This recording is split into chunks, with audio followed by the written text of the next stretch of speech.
Hi all, I'm Nana. Today I'll walk you through some of the much needed Summer 21 features pertaining to reports and dashboards. As part of today's session, we'll see how to enable inline editing in reports. Please note this feature is a beta one, which means this can be used only for testing purpose, not for production use until it becomes generally available, which is GA, shortly called as GA. The other interesting feature which is now generally available is ability to auto add new custom fields to all custom report types.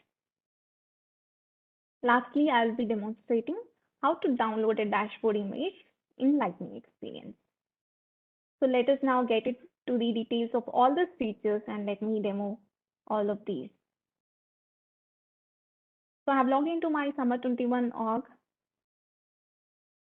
As inline editing is not auto-enabled,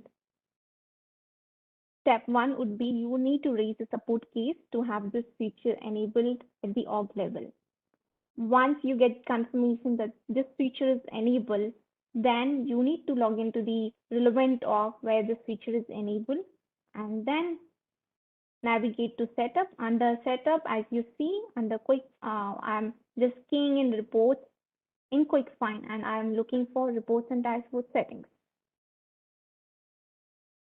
So once I click on reports and dashboard settings, you would see there is a permission called as enable inline editing in reports, which is unchecked. I will check that, and that's how I am enabling inline editing for all my users, whoever has access to run the reports.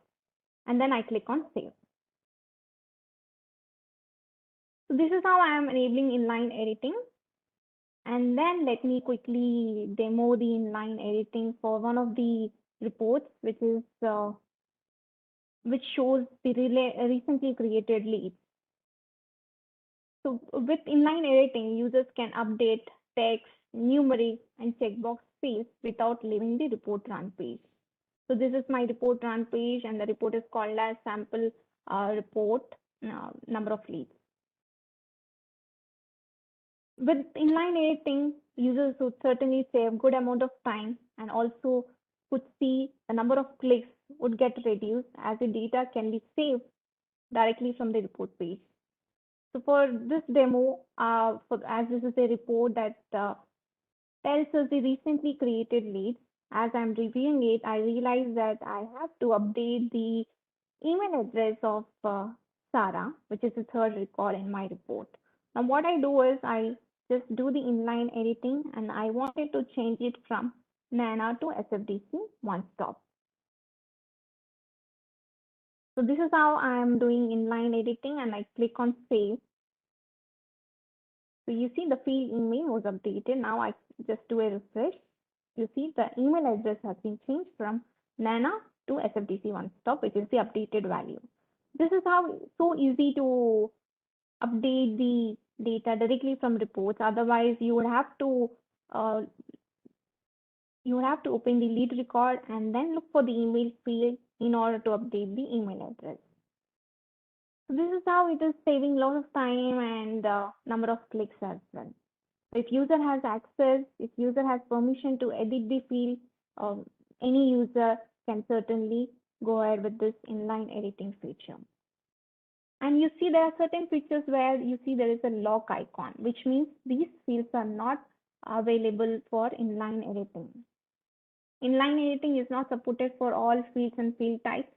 For example, task and event object fields are not supported for inline editing. Task and event object, also pick list fields, custom date and time fields, standard fields of type date, time. There is a list of fields which is not supported, which is clearly mentioned in this article. So keep in mind, this inline editing is not supported for all the fields.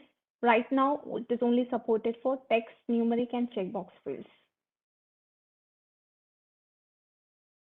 All right, moving on to the next feature, that is ability to auto add custom fields to custom report types. So this is now a generally available feature. So what I do for the demo purpose, I just click on new, which means I'm creating a new custom field for account object. For the demo purpose, let me go with a simple text custom field. And what I do is I just create a custom field called as SFDC one stop.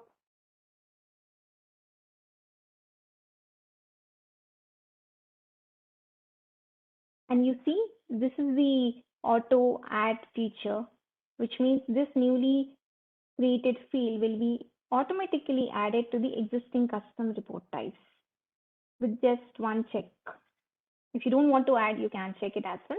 Automatically, it is by default, this option is enabled, which means any of the new custom fields that as a admin you will be creating, it will be auto added to the existing custom report types. So earlier, without this feature, the job of admin was very tedious as they have to usually create new custom fields, and most of the times those fields were supposed to be included in existing custom report types, and then they have to manually add those. And for any org, there will be good number of custom report types. For example, the number is 100 custom report types. It's not easy to add one newly created fields to all those custom report types manually. But with this feature, this is really making the job of admin very quick. So let me add that and let me click on next and just creating a new custom field, and then we'll see whether this newly custom created field is added to the report type or not. So this is a report type. So, or if you are doing it for the first time, again, the report type, you should be able to see it from your setup, quick find report types, and this is the report types page. I have got one custom report type for account.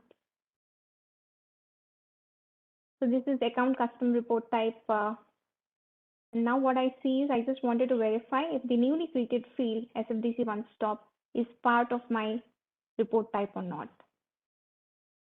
So you see my SFDC one stop field is part of my existing custom report type. This is how easy to add newly created custom fields automatically to the custom report types.